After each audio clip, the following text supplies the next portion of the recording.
Great. A big mazal tov to Yosef on the birth of a niece. Okay. So we are moving forward in Perek Yud, first Perek, and we've now reached the end of the Zugos. This has been 5 generations of having pairs, the Zugot, and we've reached the end of that stage. We had the last Zug, the last pair is Hillel and Shammai. From the next Mishnah onwards, it's going to be Rabbi Gamliel and Rabbi Shimon Gamliel. But this is the last generation. And one point which remember, because I'm going to come back to it at the end of the section today, is that the Zugos, they work as a team, meaning each of them are sharing a different facet, and they only work if you use them both together. The first one, the Zug, in this case, Hillel, is always going to be representing Ahava, the love side. And the second one of the Zug is always going to be representing the Din, which is the Av Beis Din. But really, either extreme by themselves is not going to be a full Kabbalah Torah. And only when you have the balance of the two together, that's when you're going to have a full perception. That's going to be an important point for today. So Shammai Omer, we're in Perek Aleph Mishnah Tes Vav.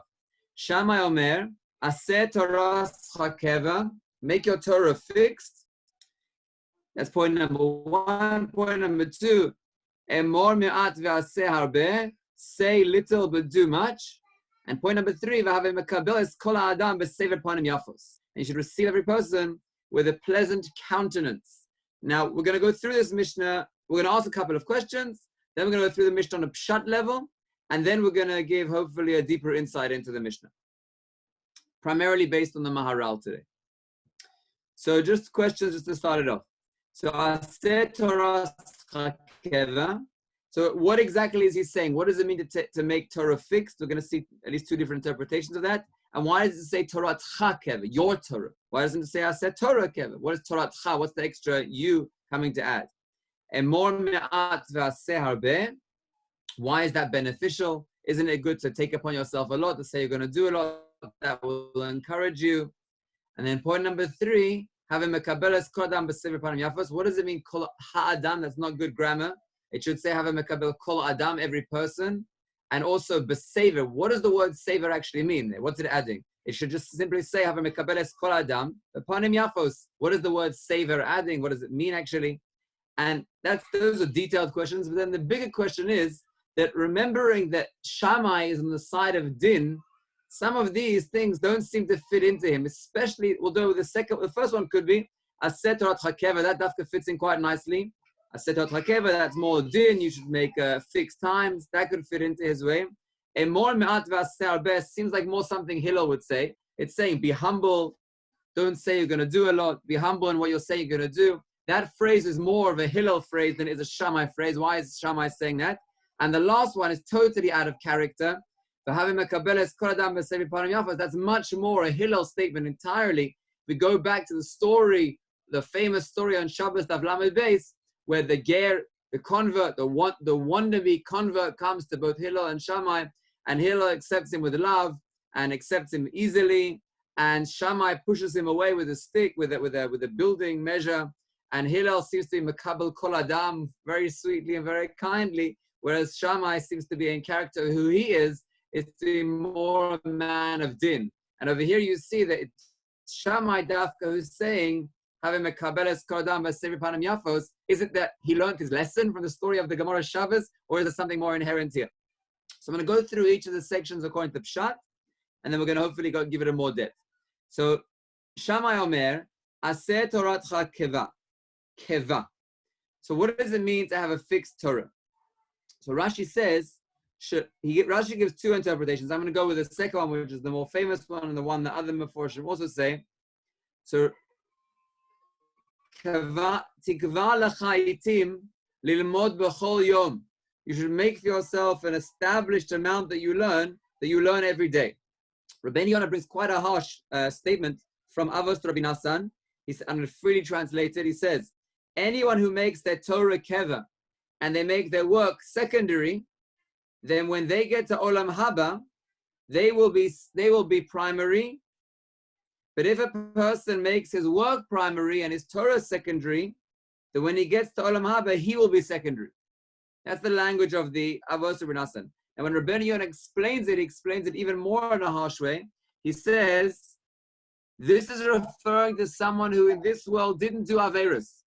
He didn't do Averis in this world, but he just didn't make his Torah ikar. He didn't make the Torah primary to him. Then even if he gets to Gan Eden, because he didn't do any Averis, he will get to Gan Eden, nevertheless, he'll be secondary. So I want to explain this Mishnah on the Pshat level, and then we're using that which is Rashi, and then using Rabbeinu Yonah to take it to that deeper level, explain what Rabbeinu Yonah is saying. There's two interpretations. One interpretation is that a person has to be kovea itim l'Torah. I highly and strongly recommend everyone take a Shulchan Aruch Mishnah Brura Siman Kuf Nun Hey, which is the siman at the end of all Hechos Brachos and Tefillah. That's where he speaks about the mitzvah of being kovea itim l'Torah, and the Mishnah Brura there, Kotan Dalet, where he speaks about the obligation that if a person has a time which is set, he doesn't, even if he's going to be promised a lot of money in this world, in his mind he's made his Torah primary, he's not going to let that pass for anything. And I just want to give good advice, and this is the advice that Rav Shach used to give to a chosen. When a chosen would come to Rav Shach, if we ever get to learn chosen classes together, you'll hear the story from me. When a chosen would come to Rav Shach, and he would say, Rebbe, can you give me advice about how to be a good husband?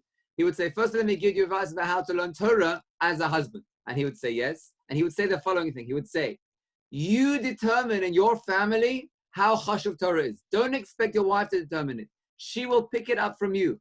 If you come home, and when you come home and you've set a time for learning, and then you pick up the newspaper, or you don't feel so well, so you take a morning off, or if you feel a little tired, so you miss night, say that, and you sleep in a little bit, your wife will pick that up from you.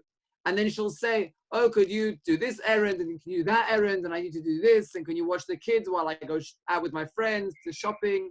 And what are you going to say? The way you relate to yourself is that if you're a little bit tired, you take off learning, and if you're a little bit not feeling well, but not so much, but you kind of justify it, you take off your learning, then your wife will take the cue from you. But if you make your Torah kever, if you make your Torah primary, you're not willing, and she sees your own Mesiras Nefesh for your own Torah, she sees that when you have Torah, even if you're not feeling well, and even if you're tired, you're kovei itim, that's your time that you've designated for Torah, then all those around you will have tremendous respect for Torah, the way that you've defined it.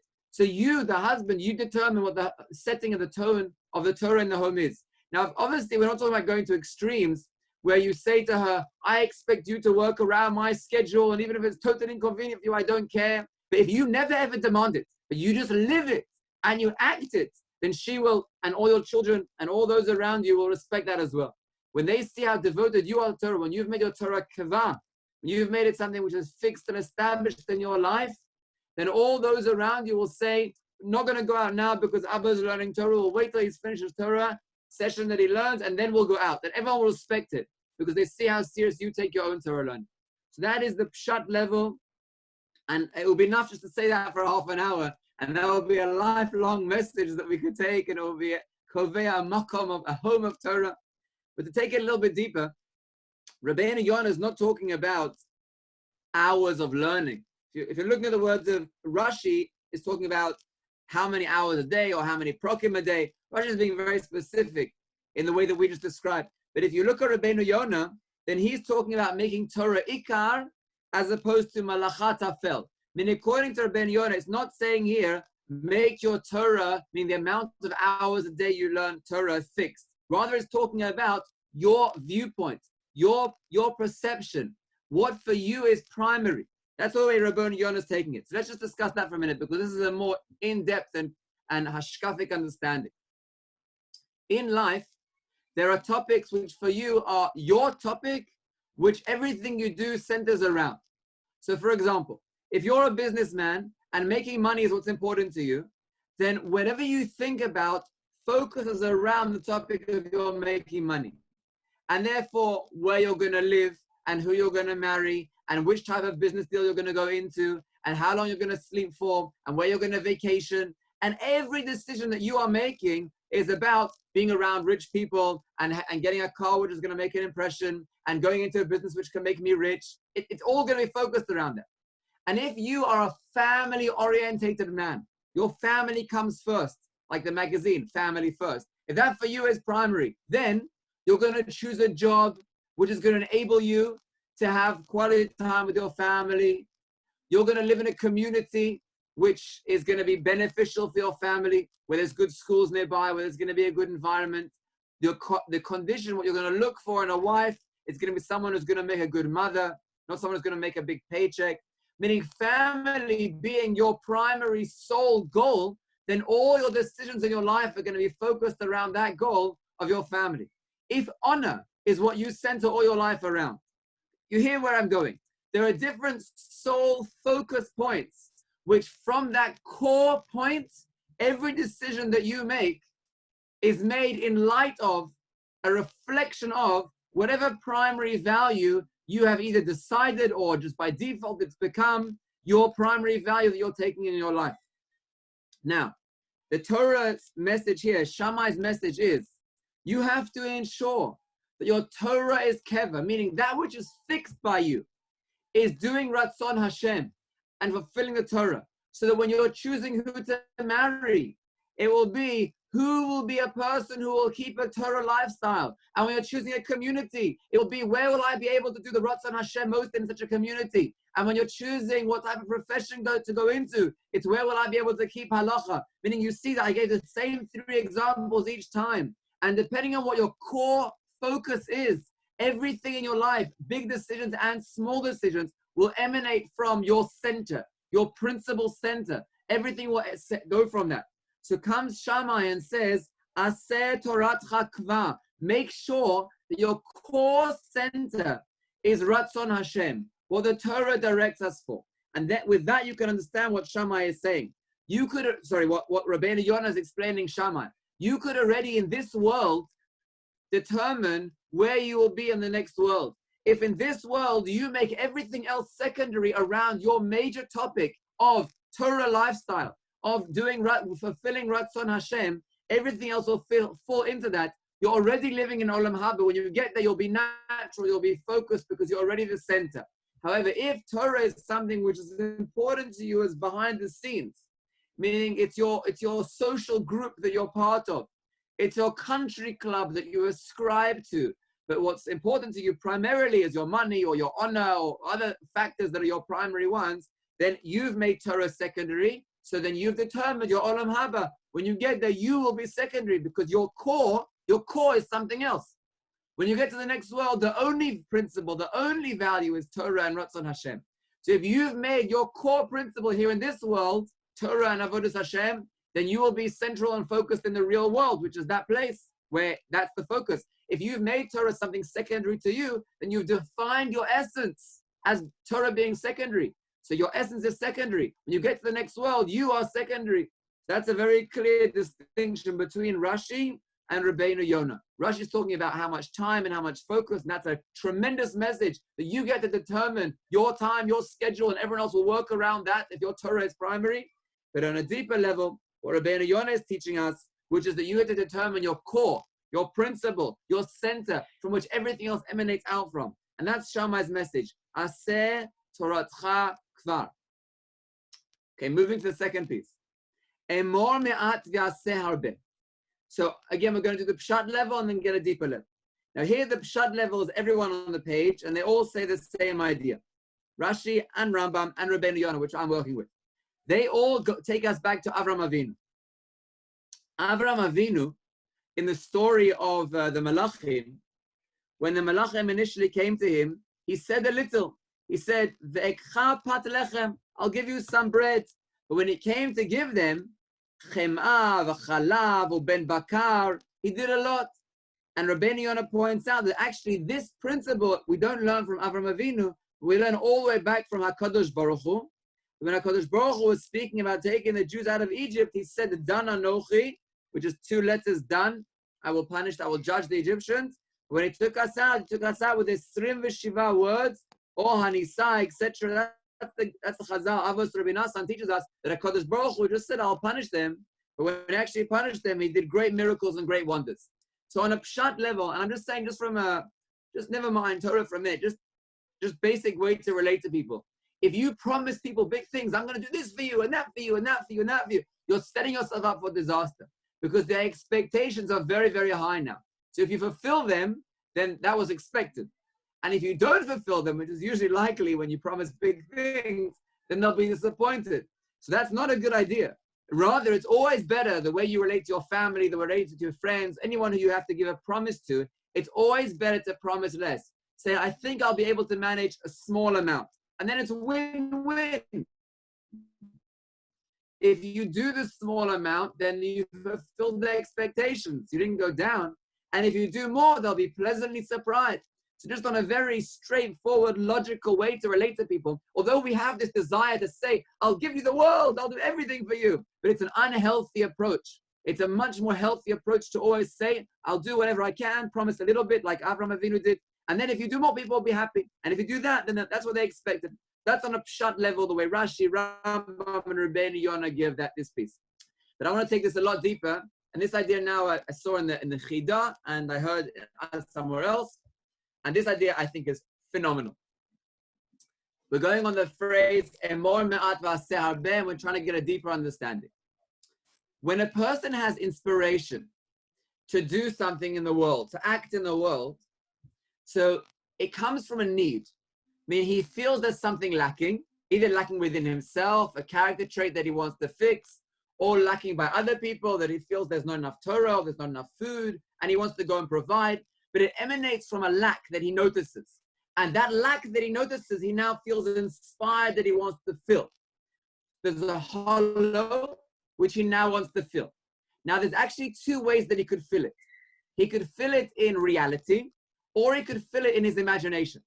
And either way, it will work for him. He will feel that that lack has been fulfilled. Let's go through each example. Let's give an example of, I have a lack in a character trait. Let's say I get, I'm lazy. I'm lazy. So let's give the example of it's hard for me to wake up in the morning. Just to give a very straightforward, not relevant to anyone example. So it's hard for me to wake up in the morning. And now there's two things I could do about it. I could do a plan of where I actually work it out and act on it and change and make a difference. And that will be good. Or I could think of a plan and have an idea of a plan and discuss my plan and talk with everyone about my plan. And in my imagination, I'm already there and I've got it going and I'm talking to people about it. Now there's a danger, a big danger here, because either of them help me, because the lack is taken away. Once I feel that I've discussed it and I'm thinking about it and it's kind of resolved in my mind about the plan of how I'm going to go around doing it, then to me, that's already a sense of resolving. And then that lack isn't as powerful anymore. And therefore, I won't have that same urge to go and resolve it, because to some degree, I've already resolved it in some way. So here's the danger. You get an inspiration and you talk and talk and talk and talk about the idea. And then when it comes to actually doing it, you're kind of worn out by now. You say, oh, really? No, I'm fed up of it already. I've been speaking about it for so long. Never mind, it's past. And then you kind of leave it for a couple of years and you go back to sleep. And you go back to sleep for a couple of years, maybe till next Rosh Hashanah, you remember it again. What held you back here? What held you back is the sense of accomplishment through your imagining it and discussing it. And that's another deeper understanding of what Shammai was saying. Emor me'at ve'aseh harbeh. When you have a point of inspiration and you want to move forward, only speak the minimum that you need to speak in order to fulfill the mission. Emor me'at. If you need to get advice from someone, get advice. If you need to do research, do the research. But don't imagine you're already there. And don't speak about it with everyone as if to tell everyone your plan as if you already done it. Emor me'at. Why? What will it help you if you're on emor me'at? You'll be able to aseh harbeh.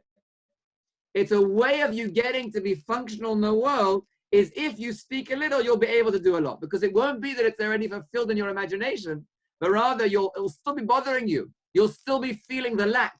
And then from that place of feeling the lack, you'll be able to push through and actually take action because you haven't done it in your imagination yet. So that's point number 2 on a deeper level.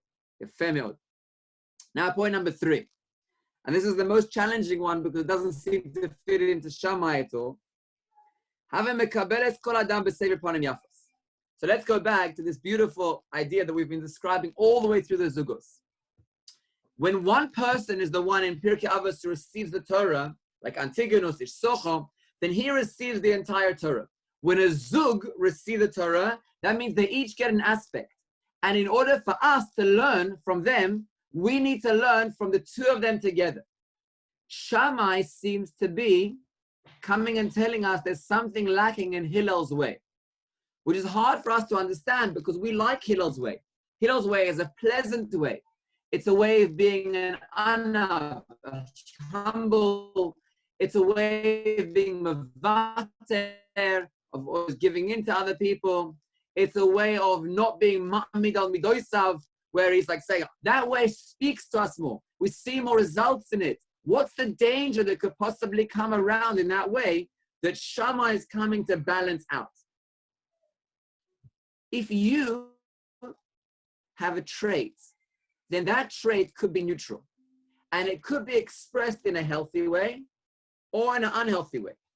And something we've spoken about in Musa Seder many, many times is that to be a Ben Torah is where you're able to hold on each side of the spectrum. Meaning you don't just do whatever your trait is. You look where this trait is going to be beneficial and you act on it.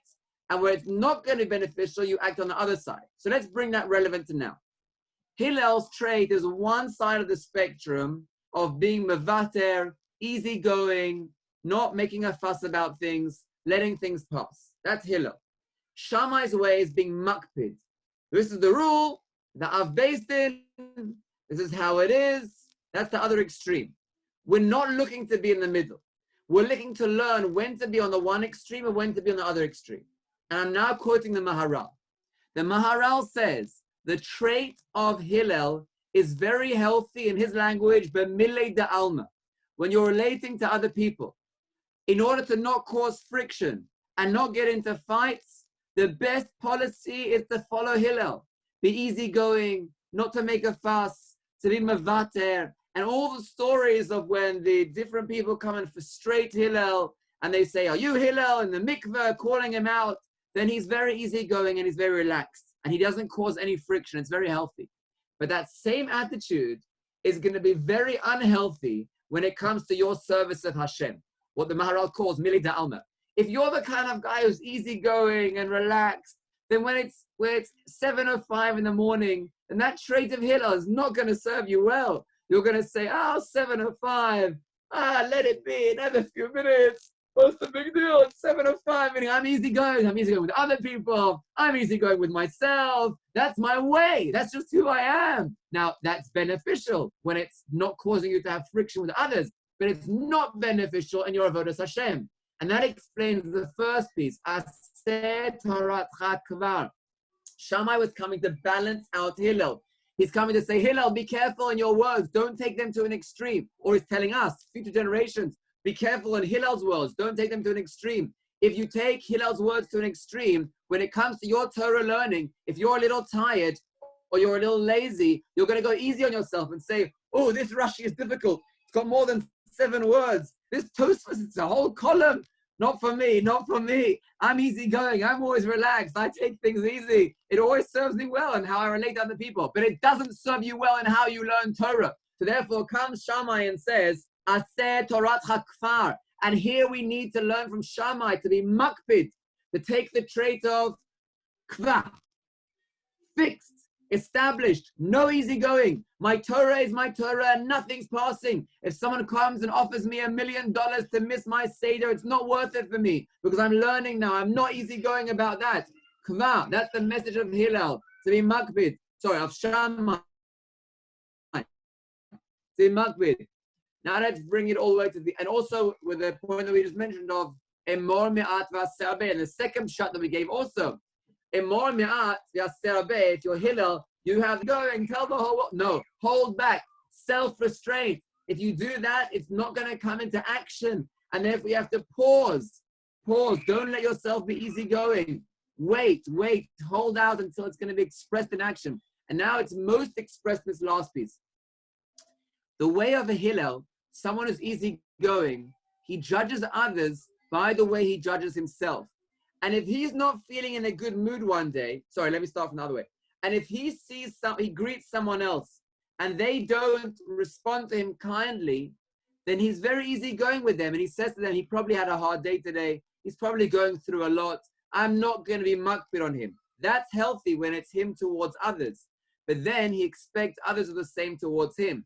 And when he's not feeling up to it, and when he's in a bad mood about something, then he's not going to be friendly towards other people. And he's going to say, well, isn't this the world we live in where everyone's easygoing? And I hope they understand me. I hope just like I would understand them and I wouldn't judge them, I hope they would understand me and not judge me. And that justifies me being grumpy and not greeting them and not being friendly towards them. That would be taken to an extreme, a Hillel mindset. I don't think Hillel would do that. But if you would take Hillel's viewpoint to an extreme, it would be, since I'm easygoing with others, I expect everyone to be mevater, no one to have any hakpada. If you live in that world, then you're living in a world where you don't really care about other people deeply, because you say, I hope they forgive me, and I hope they're easygoing with me, just like I would be with them. Comes Shammai and says, your face is not yours. You don't own your face. Your face affects the way other people feel. If you walk into a room and you're grumpy and you have a frown on your face, that's going to cause other people to feel down. You're not allowed to do that. It's nezek. You're damaging them. You're not allowed to be easygoing here. You have to be very makpid. Even if you're feeling, I would forgive them, that doesn't mean you can judge them the same way you would judge yourself. You have to be very makpid to recognize your face is Rishus HaRabim. It's going to affect other people. And you have to keep a smile on your face, not because it's a nice thing to do, like Hillel perhaps would say, just so pleasant, why not? Let's be easygoing. No, it's din. This is the din. You are affecting other people, just like you can't hit someone else, and that's the halacha. You can't walk into the room with a sad face. That's the halacha. That's what Shammai is teaching us. It's the din. And that can explain a couple of points. Why does it say b'sever panim yafos? Because you might, everything we've just said, that you walk and you see someone else, then plus see you, and you do this fake smile. No, the word sever panim yafos comes from the word svara. You have to think it through. Meaning when you have to think to yourself, when you greet them, why should they suffer? Because I'm in a bad mood. Let's give an example. Let's say it's Erev Yom Kippur, and you feel that you're full of sins. And because you're full of sins, you have this very depressed and tense look on your face. So because you're full of sins that you think you have, someone else has to suffer. They have to see this like tense face. You should smile at them and make them feel happy. And that's an avoda of Erev Yom Kippur, doing good to others, doing chesed. You can't hit them. You also can't frown towards them. But it can't be fake either. Say that. Think it through. Think this idea through. Why should they suffer because I'm feeling down? And therefore, sover, you think to yourself a svara, you recognize this principle, and then you come to an authentic panim yafos.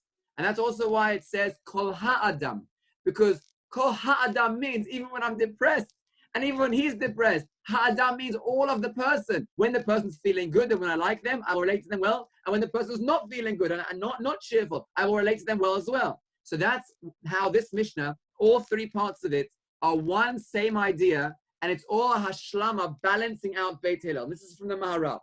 Beit Hillel was saying you should be easygoing and smooth, and that's very healthy and good advice, how you relate to other people. But when it comes to the way you relate to HaKadosh Baruch Hu, there are times we have to be very, and even to other people, you're going to see, there are times you have to be very makpid. How are you makpid? Point number one, when it comes to your Torah, don't be easygoing on yourself. Hakpada, keva, establish your world as the world of Torah and the world of Ratzon Hashem. Point number two, if you want to actually be productive in this world, you have to be makpid. Don't let it out in your imagination. Don't let it out in your words. Hold it in order that it will actually be expressed in action. And point number three, where hakpada is a good trait. We've always thought of hakpada being negative. Shammai is teaching us how to use hakpada as a milah, as a value. And the last point is, greeting other people is not something you do depending on your mood, and not something which, if you don't feel like it, you can't do. you are going to directly affect the moods of other people. You have power in your face to create how other people are going to feel. And you can't say, well, it's their choice whether they want to feel what they feel or not. You are going to affect it. And that's a din. And therefore, Beit Shammai, Dafka, the man of din, not the man of easygoing, I'll be happy when I'm happy and I won't be when I'm not be. But the man of din is saying, this is din. And you have the obligation to greet other people with a countenance in order that you will spread the light of HaKadosh Baruch Hu. The panim of a person is supposed to represent the panim of Hashem, to spread that light of other people. And that's why he's the Av Beis Din teaching these din and these messages.